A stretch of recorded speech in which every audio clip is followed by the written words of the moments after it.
Okay, in the last chapter we finished chapter 4, which was pressure forces, uh, which was finding pressure of forces on static fluids. We go a step further. We now focus on buoyancy and stability, which is lecture 5. Before I go on, what do you understand by the word buoyancy? मतलब आपने कहीं पढ़ा होगा buoyancy, buoyancy होती क्या है? कोई idea आप लोग के दिमाग में क्या है कि buoyancy क्या होती है, या buoyancy का कोई दूसरा नाम क्या है?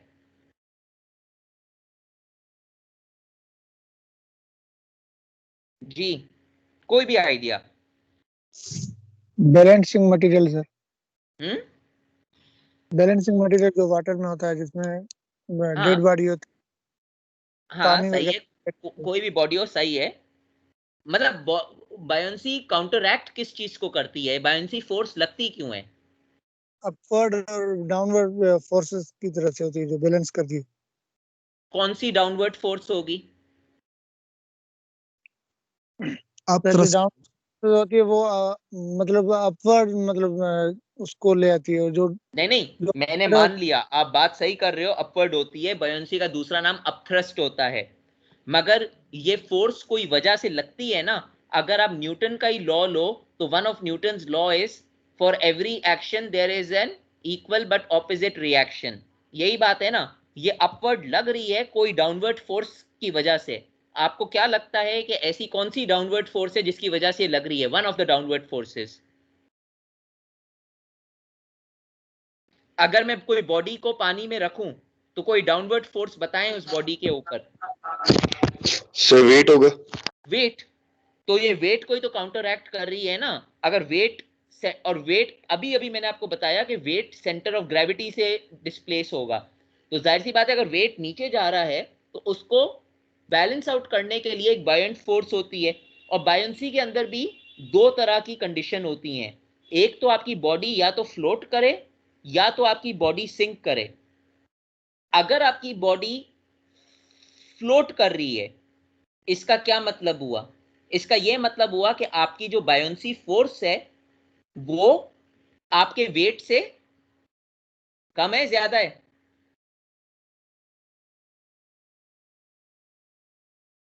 ज्यादा है सर। ज्यादा है। ज्यादा है, इसीलिए तो वो ऊपर रह रही है। और अगर आपका वेट ज्यादा है, तो आपकी जो बॉडी है वो सिंक कर जाएगी। आपकी बॉडी सिंक कर जाएगी।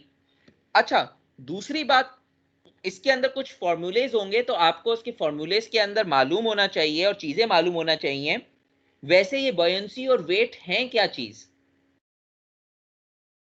मसला मतलब मेरा ये कि कौन सी फिजिकल प्रॉपर्टी है, कौन सी प्रॉपर्टी है, ये किस चीज में आती है? बायोंसी, वेट, मतलब लेंथ है, प्रेशर है, क्या चीज है? एक चीज मैं क्लियर करना चाह रहा हूं इससे पहले हम आगे जाएं। एक टाइप की फोर्स है, प्रेशर ही है सर। फोर्स है, फोर्स है। तो इनके यूनिट्स क्या होने चाहिए? Newton sir. न्यूटन होना चाहिए। दूसरा यूनिट क्या होना चाहिए अगर ऐसा अमेरिकन में जाएं? Sir pound force. Pound force. तो कहीं कहीं आपको क्वेश्चंस के अंदर नजर आएगा, ये बोलने का मकसद इसलिए है ताकि आप कंफ्यूज नहीं हो। कहीं पर क्वेश्चन के अंदर नजर आएगा आपको pound force per foot cube. Pound force per foot cube नजर आ गया, तो आपको यह मालूम होना चाहिए pound force per foot cube specific weight है। Specific weight is not the same as force. Force के यूनिट हमेशा न्यूटन होंगे या पाउंड फोर्स होंगे। ये जो अपथ्रस्ट है, टेंशन है, वेट है, ये सारी फोर्सेस हैं। इन सब के यूनिट्स या तो न्यूटन होंगे, या पाउंड फोर्स होगा, या कोई और फोर्स का यूनिट होगा। इट कैन बी डायन, but that is another thing. तो प्लीज इसमें कंफ्यूज नहीं होइएगा स्पेसिफिक वेट और पाउंड फोर्स, और स्पेसिफिक वेट और फोर्स में। क्योंकि मुझे ये लग रहा है कि सबसे ज्यादा आपका जो कंफ्यूजन होगा वो इस पॉइंट पे होगा। तो please have a look at your units. Please keep unit consistency, and I repeat that if you are still not easy how to do unit conversions, then please watch my videos again, practice it. I will check your answers if you solve some answers and give them to me. Now moving forward. Applied Fluid Mechanics 7th edition, Robert Mott, chapter 5. What I expect you to know. At the end of this lecture, a student would be able to understand the concept of buoyancy. You should know what buoyancy is. You should be able to solve the buoyancy problems based on whether the body is floating or it is being submerged in the liquid. Submerge के अंदर भी दो category आती हैं. एक होती है partially submerged, यानी आधी सबमर्ज्ड है आधी नहीं. सबमरीन, अगर सबमरीन का टॉप ऊपर है, सबमरीन आधी नीचे है, तो that is one type of submergence. एक होती है कंप्लीटली बीनेथ द सरफेस, तब वो सिंक कर रही है बॉडी. तो इसके अंदर भी टाइप्स आ जाती हैं. You should have an idea of a good buoyancy material. ऐसा क्या मटेरियल होता है जो अच्छी buoyancy प्रोवाइड कर रहा होता है. You should definitely understand the concept of stability for both a completely submerged and a floating body. ये बहुत इंपॉर्टेंट चीज है कि आपको ये मालूम होना चाहिए कि आपकी जो बॉडी है, दो चीजें हो सकती हैं बॉडी को, या तो वो सबमर्ज कर सकती है या वो फ्लोट कर सकती है. क्या ये बॉडी स्टेबल है या अनस्टेबल है? Stability is not the same thing as buoyancy. Stability सिर्फ ये बता रही है कि ये बॉडी स्टेबल है या अनस्टेबल है. स्टेबल का मतलब ये कि अगर वो जरा सी रोटेट करे कोई चीज तो वो दोबारा अपनी पोजीशन के ऊपर आकर खड़ी हो जाए. That is unstable, that is stable. Unstable is कि if you rotate or you apply a force to it, it goes to a new position, it cannot come back to its original position. That is an unstable body. So do not confuse stability with buoyancy. You can find the stability of a body with the help of buoyancy, but saying that stability is the same as buoyancy is wrong. ये कहना गलत है कि stability is buoyancy. हाँ, मगर आप stability buoyancy की मदद से ढूंढ सकते हैं. Then you should be able to solve complex problems relating to stability and apply the concepts of buoyancy with it to determine if a body is stable or unstable. आप calculations कर कर बता सकते हैं कि मेरी जो बॉडी है ये एक स्टेबल बॉडी है या ये एक अनस्टेबल बॉडी है. पहले तो buoyancy की बात करते हैं. A body in a fluid, whether floating or submerged, यानी ऐसी बॉडी जो फ्लूइड के अंदर हो, चाहे वो फ्लोट कर रही हो या वो सबमर्ज्ड हो, आपके फ्लूइड के नीचे हो, वो buoyed होती है by a force equal to the weight of the fluid displaced. यानी जितना weight of the fluid displaced हो रहा है उसको काउंटरएक्ट करने के लिए एक अपवर्ड फोर्स हो रही होती है. इस फोर्स को हम बायोंट फोर्स बोलते हैं. सबसे आसान तरीका याद रखने का बायोंट फोर्स का के न्यूटन को याद रख लें. For every action there is a reaction in the opposite direction. यानी ये सिंपल, आप वैसे तो मिसाल देनी नहीं चाहिए, मगर हमने हमेशा इसी मिसाल से सीखा था और 99% ये होती है. बहुत दुनिया में 1% होगा कि कोई बंदा ऐसा रिएक्शन नहीं करेगा.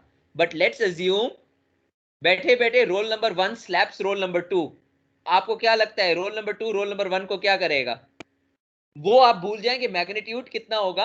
वैसे तो एग्जांपल के अंदर मैग्नीट्यूड वही होना चाहिए कि जितना उसने दिया है उतना उसने भी देना है, मगर रिएक्शन तो हो रहा है ना ऑपोजिट डायरेक्शन में. तो हम लोग इस मिसाल से हम लोग ने सीखा था. तो it is not the best example, but it just gives an idea. So the Greek scholar Archimedes, उसने डिस्कवर कर लिया था कि बायोंट फोर्स क्या होती है, which is defined mathematically. You should know this formula. This is another formula which I will not give. FB is equal to gamma multiplied by weight VD. ये formula different क्यों है अगले फॉर्मूले से, ये मैं आपको बताऊंगा. Where FB is your buoyant force, इसके यूनिट आएंगे पाउंड फोर्स या न्यूटन. जो गैमा एफ है that is the specific weight of the fluid. आपका फ्लूइड ऑयल है, आपका फ्लूइड वाटर है, आपका फ्लूइड सी वाटर है, आपका फ्लूइड मरकरी है, it does not matter. Specific weight of the fluid. जो VD है, this is very important, VD is not the same as V।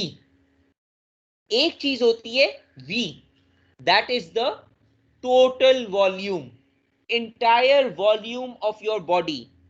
VD जो है वो होती है डिस्प्लेस्ड वॉल्यूम। इसको इस तरह अज्यूम कर लें, अगर मैं आपको ये बोलूं कि मेरे पास एक क्यूबॉइड है जिसकी लेंथ है 1 मीटर, 2 मीटर, 3 मीटर, और अगर मैं ये बोलूं कि ये कंप्लीटली सबमर्ज्ड इन वाटर है या ये फ्लोटिंग इन वाटर है, तो इसकी मैं वॉल्यूम कितनी लूंगा? मैं 1 metre multiply by 2 metre multiply by 3 metre करूंगा। मगर अगर मैं ये बोलता हूं कि ये पार्शली सबमर्ज्ड है, यानी 1 मीटर, 2 मीटर और 3 मीटर में से 1.5 ये सबमर्ज्ड है, 1.5 ये सबमर्ज्ड नहीं है। अगर 3 मीटर हाइट है और 1.5 सबमर्ज्ड है, तो मेरी वॉल्यूम जो है वो 1 मल्टीप्लाई बाय 2 मल्टीप्लाई बाय 3 नहीं हो सकती, क्योंकि कितनी डिस्प्लेस हो रही है वॉल्यूम? 1.5 डिस्प्लेस हो रही है। तो मेरी वॉल्यूम होगी 1 मल्टीप्लाई बाय 2 मल्टीप्लाई बाय 1.5। तो इसीलिए इस वॉल्यूम के साथ D लगाया जाता है। This is not the total volume of the fluid or your body. This is not your total volume of your body, it is the total volume displaced by your body. Why I told you this? This is different from the volume over here. जब हम weight की बात करेंगे, this thing and this thing is different. यहां पर देखें, weight के साथ मैंने सिर्फ V लगाया है, buoyancy के साथ VD लगाया है।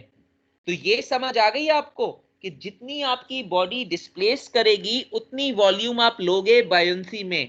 क्लियर है? Yes, sir. Yes, sir. When a body is floating freely, अगर आपकी बॉडी फ्रीली फ्लोट कर रही है तो वो डिस्प्लेस करेगी sufficient volume of a fluid to just balance its weight. अगर वो फ्रीली फ्लोट कर रही है तो वो इतनी आपकी अपथ्रस्ट होगी कि आपका अपथ्रस्ट और आपका वेट जो है वो आपस में बैलेंस हो जाएगा। To solve the buoyant forces problems, static equilibrium in the vertical direction is required. अगर हम बायोंसी के क्वेश्चन सॉल्व कर रहे हैं तो हम स्टैटिक इक्विलिब्रियम को अज्यूम कर रहे हैं, that the object is at rest in the fluid. मैंने इक्विलिब्रियम का जिक्र शायद पहले भी किया था। अगर मैं स्टैटिक इक्विलिब्रियम की बात कर रहा हूं कि मेरा फ्लूइड रेस्ट पे है इसलिए उसका नाम स्टैटिक है, तो इसका क्या मतलब है कि अगर मैं वर्टिकल फोर्सेस लगाऊं तो what should those vertical forces equal to, उसकी न्यूमेरिकल वैल्यू क्या आनी चाहिए? If I am assuming static equilibrium, fluid is at rest, क्या होगी?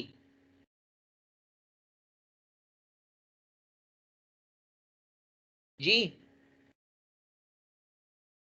न्यूमेरिकल वैल्यू कितनी होगी? Something at rest. If a body is at rest उसकी न्यूमेरिकल वैल्यू क्या होती है? सर 0 होती है। 0 होगी। अगर मैं आपसे पूछूं वो बॉडी इज एट रेस्ट, उसकी वेलोसिटी क्या है? ऑब्वियसली 0 बात है। तो अब if the body is at static equilibrium तो उसके जो फोर्सेस है ना वो 0 बैलेंस हो जाएंगे, वर्टिकल फोर्सेस। अब वर्टिकल फोर्सेस के अंदर आपका फोर्स ऊपर भी जा सकता है, आपका फोर्स नीचे भी आ सकता है। तो बाय कन्वेंशन या by rule of the thumb, ऊपर जो फोर्स जाता है उसको हम पॉजिटिव अज्यूम करते हैं, नीचे जो फोर्स आता है उसको हम नेगेटिव अज्यूम करते हैं। तीसरी अगर कोई फोर्स लगती है, हो सकता है आपने उसको गलती के अंदर वो असल में नेगेटिव हो, आपने उसको पॉजिटिव कर दिया हो, ये गलती आपको आखिर में मालूम पड़ जाएगी। आपका न्यूमेरिकल आंसर सेम रहेगा, सिर्फ उसकी साइन डिफरेंट होगी। तो अगर आपके आंसर की साइन डिफरेंट है, आप ओरिजिनल क्वेश्चन के अंदर जाओ और साइन को रिवर्स कर दो। ये मैं आपको सिखाऊंगा किस तरह रिवर्स करना है।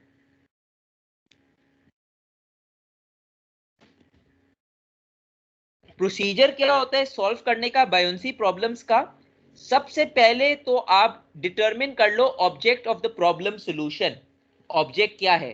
आपकी बॉडी फ्लोट कर रही है, आपकी बॉडी सबमर्ज्ड है, क्या चीज है, हो क्या रहा है उस बॉडी को। Number 2, draw a free body diagram of the object in the fluid. It is always helpful to draw a rough diagram. मैंने जितने क्वेश्चंस किए हैं मैं हमेशा उसका एक डायग्राम बनाता हूं, मेरे लिए आसानी हो जाती है, और कभी कभी आपकी चेकिंग डायग्राम बेस पे भी हो जाएगी। So always draw a free body diagram of the object in the fluid, showing all the forces acting in the vertical direction. अब वर्टिकल डायरेक्शन के अंदर फोर्स हो सकती है वेट, तो अगर मैं वेट शो करूं तो वो नीचे शो होगा। बायोन्सी शो हो सकती है, बायोन्सी हमेशा ऊपर होगा। और कोई भी एक्सटर्नल फोर्स हो सकती है XYZ। That external force can be tension, that external force can be some other force. External force को हम FE से डिनोट करते हैं, F एक्सटर्नल। अगर टेंशन हो तो FT से डिनोट हो सकता हूं, F टेंशन। अब ये जो मेरा इक्वेशन है ना, ये स्टैटिक इक्विलिब्रियम है वर्टिकल डायरेक्शन में। इसका मतलब है कि जो टोटल सम होगा फोर्सेस का ना, वो 0 होगा। और ये अज्यूम हो जाता है कि positive direction means upward, negative direction means downwards.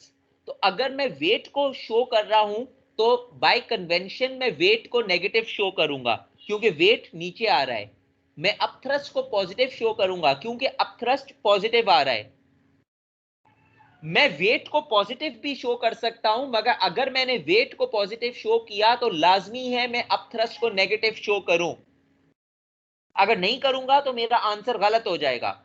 मगर सबसे आसान तरीका यह है कि आप कन्वेंशन से चलें, आप ओवर स्मार्ट ना हो। और कन्वेंशन ये बोलता है कि कोई भी फोर्स जो नीचे एक्ट कर रही हो उसको हम नेगेटिव लेते हैं, और कोई भी चॉइस जो ऊपर एक्ट कर रही हो उसको हम पॉजिटिव लेते हैं। तो वेट हमारा नीचे एक्ट करता है, हम वेट को नेगेटिव लेते हैं। अपथ्रस्ट हमारा ऊपर एक्ट करता है, हम अपथ्रस्ट को पॉजिटिव लेते हैं। फिर हम अपने आंसर को सॉल्व करते हैं कि हमें चाहिए क्या। हमें वेट चाहिए, हमें वॉल्यूम चाहिए, हमें फोर्स चाहिए, हमें स्पेसिफिक वेट चाहिए। क्या चीज चाहिए उसको हम माइंड में रखकर क्लियर करते हैं अपने कैलकुलेशंस। क्या चीजें मुझे माइंड में रखनी है? पहली चीज तो मैंने आपको बता दिया, the buoyant force is calculated by FB is equal to the specific weight of the fluid multiplied by the displaced volume.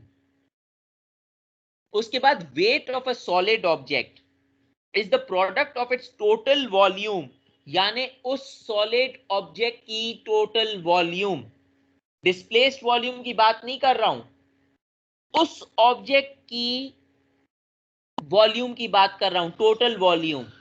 अगर वो ऑब्जेक्ट की डायमेंशंस हैं 1, 2 और 3, और चाहे 3 में से 1.5 मीटर भी सबमर्ज्ड हो, it does not matter.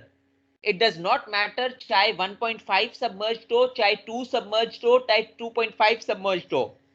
Wait के अंदर हमेशा टोटल वॉल्यूम लेंगे, डिस्प्लेस्ड वॉल्यूम नहीं लेंगे। बात समझ आई? Yes sir. और ये जो Yes, sir. चीज है, ये जो चीज है, ये स्पेसिफिक वेट है। ये स्पेसिफिक वेट उस बॉडी का होगा, ये स्पेसिफिक वेट उस बॉडी का होगा। This is not the same thing as buoyancy का स्पेसिफिक वेट। बायोन्सी का जो स्पेसिफिक वेट है वो उस फ्लूइड का स्पेसिफिक वेट है, कि वो किस फ्लूइड के अंदर बॉडी डिस्प्लेस हो रही है, और ये जो स्पेसिफिक वेट है ये उस बॉडी का स्पेसिफिक वेट है। क्लियर हो गई बात? Yes sir. और यस अगर आप बोलें कि ये फॉर्मूला मुझे कहां से मिला, ये फॉर्मूला मुझे मेरे लेक्चर 1 से मिला, जब मैं आपको important concepts weight, density, gravity, specific gravity के बता रहा था, तो उसमें एक फॉर्मूला मैंने आपको लिखा था, specific weight is equal to weight upon volume. अगर आपको याद हो मैंने लिखा था W अपॉन V। और डेंसिटी के अंदर भी ये हो सकता है कि density is equal to mass upon kg, mass upon volume, sorry. तो उस कॉन्सेप्ट से W is equal to specific weight multiplied by volume. Again, this formula is not going to be given. This formula you should know. Yeah, you should know from the weight concept. When we come close to your mid, I will tell you exactly the formulas that you should know and the formulas that I will give. An object with the average specific weight greater, अब मैंने आपको कहा था दो condition होती हैं। एक condition ये है कि an object with the average specific weight greater than that of the fluid, आपका जो ऑब्जेक्ट है ना, कोई भी ऑब्जेक्ट है, उसका जो एवरेज स्पेसिफिक वेट है, अगर वो आपके फ्लूइड के वेट से ज्यादा है, जिस फ्लूइड के अंदर वो फ्लोट कर रहा है, अगर उस फ्लूइड से उसका एवरेज स्पेसिफिक वेट ज्यादा है, तो ऑब्वियस सी बात है your weight is going to be greater than your buoyancy force. तो आपका जो ऑब्जेक्ट होगा वो सबमर्ज कर जाएगा, सिंक कर जाएगा, क्योंकि आपकी बायोंसी फोर्स कम होगी, आपका वेट ज्यादा होगा। मगर बिल फर्ज अगर नहीं, सॉरी, ये मैं नीचे वाला बोल दिया, मैं ये बोल रहा था an object with the average specific weight less than that of the fluid, अगर आपका स्पेसिफिक वेट आपके ऑब्जेक्ट की फ्लूइड के वेट से कम है, यानी फ्लूइड के स्पेसिफिक वेट से कम है, तो आपकी जो बॉडी है वो फ्लोट करेगी, क्योंकि आपका जो वेट है उसकी न्यूमेरिकल वैल्यू बायोंसी फोर्स से कम है, तो ऑब्जेक्ट फ्लोट करेगा व्हेन सबमर्ज्ड। इसी तरह an object with the average specific weight greater than that of the fluid will tend to sink, अगर आपका ऑब्जेक्ट का स्पेसिफिक वेट ज्यादा है specific weight of the fluid से, तो आपका जो ऑब्जेक्ट है वो सिंक करेगा जब आप उसको सबमर्ज करोगे पानी के अंदर। उसकी वजह क्या है कि आपका जो W है वो आपके FB से ज्यादा है। ये सब आपको कैलकुलेशंस कर कर मालूम पड़ेंगे, मगर इसकी सिर्फ दो कंडीशन हो सकती हैं। फिर एक चीज होती है जिसको हम न्यूट्रल बायोंसी बोलते हैं। न्यूट्रल बायोंसी का मतलब यह है कि ना वो फ्लोट कर रहा है ना वो सिंक कर रहा है, वो बस बैलेंस आउट कर रहा है। और वो कंडीशन कब होगी? जब स्पेसिफिक वेट इक्वल करेगा to that of the fluid, तो वो न्यूट्रली बैलेंस होगा। तो ये तीन कंडीशन हो सकती हैं। एग्जाम्पल देखते हैं। मैंने आपको ये बोला a cube 0.50 meter on a side is made up of bronze having a specific weight 0.86 kilo newton per metre cube. सबसे पहले तो आपको ये मालूम पड़ गया कि आपका ये जो क्वेश्चन है ये SI यूनिट्स के अंदर है, लेंथ भी SI में है, स्पेसिफिक वेट भी SI में है। अच्छा, मैंने बोला ये specific weight of the fluid है, क्या सही बोला? किस चीज का स्पेसिफिक वेट है? ये specific weight of the fluid है, बॉडी है सर, हैविंग बॉडी। और ब्रॉन्ज का है। ब्रॉन्ज का है। ये आपके क्यूब का स्पेसिफिक वेट है। इसीलिए मैं बोल रहा था कंफ्यूज नहीं होइएगा कि स्पेसिफिक वेट किस चीज की है। Specific weight of the cube is different from the specific weight of the fluid. ये जो स्पेसिफिक वेट है क्लियरली क्वेश्चन में गिवन है, it is made up of bronze having a specific weight of 0.86 kilo newton per metre cube. Determine the magnitude and direction of the force required to hold the cube in equilibrium when completely submerged in water. ये आपको बता रहा है कि एक resultant force है उसको balance करने के लिए when completely held in water, सबसे पहले मैं क्या करूंगा, मैं एक डायग्राम बनाऊंगा। मैंने एक डायग्राम बना लिया, फॉलो मी नाउ।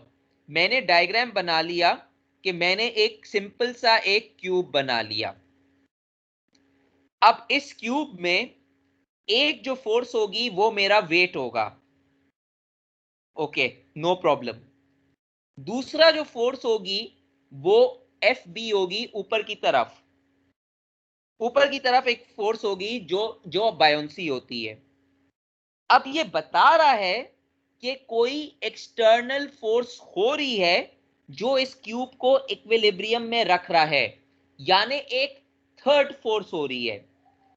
अब मुझे नहीं मालूम है कि ये फोर्स ऊपर के डायरेक्शन में है या ये फोर्स नीचे के डायरेक्शन में है। हो सकता है रोल नंबर 1 ने इस फोर्स को ऊपर के डायरेक्शन में बनाया, रोल नंबर 2 ने इस फोर्स को नीचे के डायरेक्शन में बनाया। दोनों में से एक स्टूडेंट सही हो सकता है। कौन सा सही है ये हमें इस वक्त नहीं मालूम होगा, ये हमें सॉल्व कर कर मालूम होगा।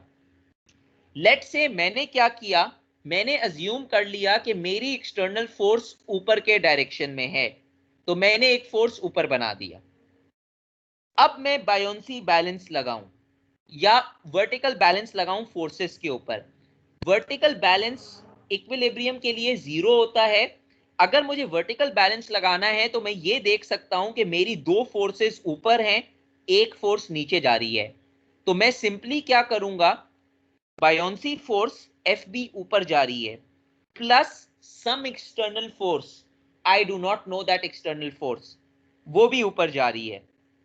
Buoyancy force plus external force, और मेरा वेट क्या है वो नीचे आ रहा है, because weight always acts downwards, minus W is equal to 0। अभी मैंने अपना सिर्फ बैलेंस लगाया। इस बैलेंस में कोई मसला है जी? No sir. No sir. अभी it does not even matter मेरी वैल्यूज क्या हैं, मैंने अभी तक कोई चीज सॉल्व ही नहीं की है। जब मैंने अपना बैलेंस लगा लिया, अब मैं अपनी सॉल्विंग के लिए जाऊं। सॉल्व करने के लिए देखें, मुझे कोई चीजें तो मालूम होंगी। मुझे क्या चीज मालूम है, क्या मुझे W मालूम है? मुझे अगर एक्सटर्नल फोर्स ढूंढनी है, अगर एक्सटर्नल फोर्स ढूंढनी है तो मुझे एफ बी भी निकालना पड़ेगा, मुझे एफ ई भी निकाल, मुझे डब्ल्यू भी निकालना पड़ेगा। पहले एफ बी की बात करते हैं। एफ बी कैसे निकल सकता है? एफ बी के लिए मैं क्या लगाऊंगा, एफ बी का फॉर्मूला क्या होता है बायोंसी फोर्स का?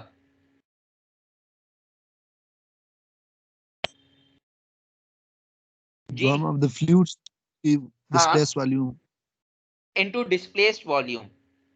गामा ऑफ द फ्लूइड क्या होगा मेरा?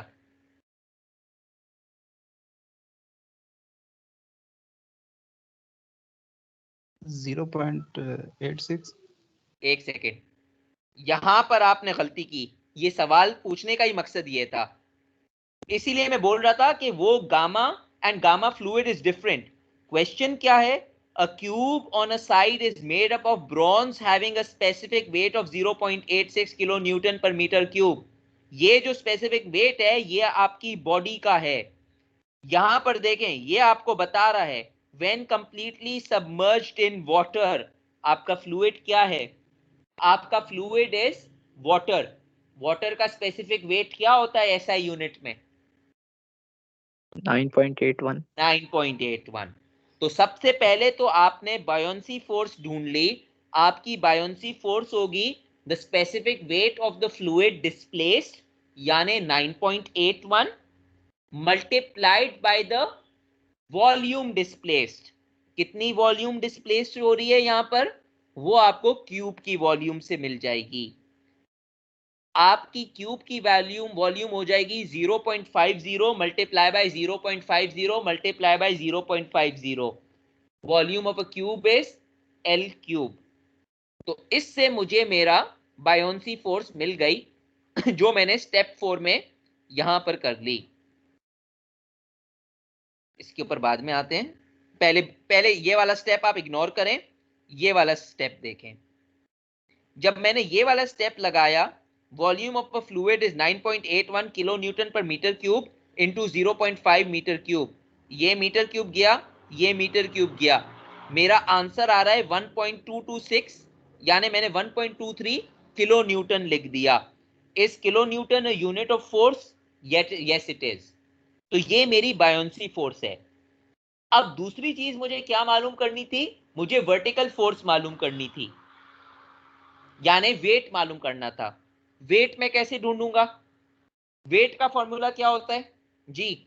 वेट का फॉर्मूला क्या है? अगर वेट गिवन नहीं है तो वेट का फॉर्मूला क्या है? Specific weight of the object Gamma and V. volume. Specific weight of the object multiplied by the total volume of the block, यही है ना? या total volume Yes, of sir. The body. Specific weight of the block आपको यहां पर दिया है 0.86 Newton per metre cube. ये आपको स्पेसिफिक वेट दिया हुआ है। तो अब मैं वेट ढूंढूंगा। वेट मेरा क्या हुआ? Specific weight of the body, इसको मैंने गामा बी लिख दिया, मल्टीप्लाई बाय वॉल्यूम। यहां पर कोइंसिडेंटली वॉल्यूम सेम आ रहा था क्योंकि डिस्प्लेस हो रहा था। वैसे वेट के लिए आप टोटल वॉल्यूम लिखते हैं और उसके लिए क्या नाम है, बायोंसी के लिए डिस्प्लेस्ड वॉल्यूम लिखते हैं। तो मैंने सिर्फ क्या किया, 86.9 kilo newton per metre cube into 0.5 cube, मुझे आंसर मिल गया 10.8625 किलो न्यूटन। मैंने अभी सिर्फ वेट निकाला है। यहां पर देखें, कहीं भी 9.81 का यूज नहीं हो रहा है। कहने का मकसद ये कि वेट के अंदर वेट ऑफ बॉडी देखा जाता है, बायोंसी के अंदर specific weight of the fluid देखा जाता है। तो यहां पर 9.81 नहीं डाल दीजिएगा। तो आपको आपकी दो फोर्सेस मिल गई। आपको आपका बायोंसी मिल गया विच वॉज 1.3 समथिंग, आपको आपका वेट मिल गया 10 पॉइंट समथिंग। सही है? क्लियर हो गया? तो 1.3 माइनस 10 अगर मैं कर दूं तो रफली मेरा आंसर क्या आ रहा है? -8.7। यही आंसर आ रहा है ना? तो अगर मुझे एफ ई को सब्जेक्ट बनाना है तो ये जो दोनों टर्म है इनको मैं उधर ले जाऊंगा। तो उधर मेरा आंसर क्या आ रहा है? 8.7 किलो न्यूटन। अच्छा खैर, it was 10.8 minus 1.2, positive 9.63 kilo newton आ रहा था। ये आंसर आ रहा है। तो मुझे मेरी एक्सटर्नल फोर्स मिल गई। अब मेरा जो आंसर है ना, force can not be negative, मेरा आंसर पॉजिटिव आ रहा है। इसका मतलब मैंने अपनी फोर्स सही लगाई थी ऊपर के डायरेक्शन में। तो रोल नंबर 1 ने अगर ऊपर डायरेक्शन में लगाई थी तो उसने अपनी फोर्स सही लगाई थी। अज्यूम कर लें कि रोल नंबर 2 को फोर्स का डायरेक्शन नहीं मालूम था, उन्होंने अपना जो फोर्स है उसको नीचे के डायरेक्शन में लगा दिया था। शुरू के अंदर मैं इसको रॉन्ग मार्क नहीं करूंगा, रॉन्ग मार्क सिर्फ आखिर में आएगा जब आपको फाइनल पिक्चर बनानी पड़ेगी। तो अगर रोल नंबर 2 ने अपना फोर्स नीचे बना दी तो ऑब्वियस सी बात है कि उनका वर्टिकल बैलेंस भी चेंज हो जाएगा। उनका वर्टिकल बैलेंस क्या बन जाता? फोर्स गोइंग अपवर्ड्स, यानी उनका वर्टिकल बैलेंस बन जाता F B minus F E, क्योंकि उनका एफ ई नीचे आ रहा है, माइनस डब्ल्यू, यानी उनका बन जाता है F B minus F E minus W is equal to 0। वो दोबारा बायोंसी ढूंढते, वो दोबारा वेट ढूंढते, उसके आंसर मैंने निकाल दिए। यही चीज मैंने यहां लिखी है, minus F E minus W plus F B is equal to 0। मैंने माइनस एफ ई की वैल्यू ढूंढी, minus F E is equal to minus 9.6325 is equal to 0। जब ये मैं इस वैल्यू को इधर ले गया तो मेरे पास बच गया minus F E is equal to 9.6365। दोनों मैग्नीट्यूड आंसर सेम है, फर्क सिर्फ यह है कि माइनस एफ ई बाहर आ रहा है, या तो ये लिख सकते हैं minus F E is equal to 9.6365, या आंसर आ सकता था F E is equal to minus 9.365। Same thing है। मुझे मालूम है force can not be negative, force का आंसर नेगेटिव नहीं आ सकता। हाँ, डायरेक्शन बता सकता है, मगर इधर जो मैंने डायरेक्शन अज्यूम किया था उसके मुकाबले में मेरा आंसर यहां पर नेगेटिव आ रहा था, नेगेटिव आ रहा है। इसका क्या मतलब हुआ कि मेरा जो अजम्पशन डाउनवर्ड्स है ना एरो, वो गलत अजम्पशन है। तो रोल नंबर 2 क्या करेंगे, वो नया डायग्राम बनाएंगे, एफ ई को नीचे के बजाय ऊपर दिखा देंगे।